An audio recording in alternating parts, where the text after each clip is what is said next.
చాలామంది ఉదయాన్నే పూజా మందిరాన్ని శుభ్రం చేసి ఇష్ట దైవాన్ని పూజిస్తూ ఉంటారు. తన దైవానికి ఇష్టమైన నైవేద్యాన్ని సమర్పించి తమని చల్లగా చూడమని కోరుకుంటూ ఉంటారు. అలాంటి పూజా మందిరాలలో శివ కుటుంబ చిత్రపటం ఉండడం మంచిదా అనే ప్రశ్నకు సమాధానంగా ఆధ్యాత్మిక గ్రంథాలు శివ కుటుంబ చిత్రపటం ఉండడం చాలా విశేషమైనది, మంచిది అని చెబుతున్నాయి.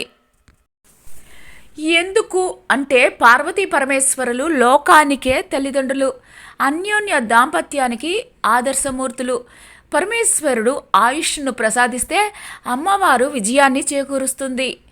తమ బిడ్డలను అనుగ్రహించటంలోనూ ఆదరించటంలోనూ ఆ తల్లిదండ్రులు ఎంత మాత్రం ఆలస్యం చేయరు.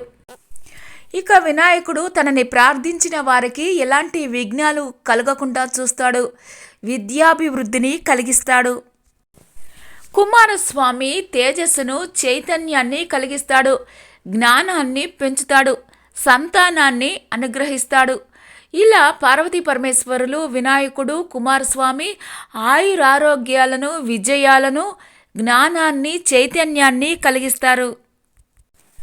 అందువలన వాళ్ళంతా కలిసి ఉన్న శివ కుటుంబ చిత్రపటం పూజా మందిరంలో ఉండడం చాలా మంచిది.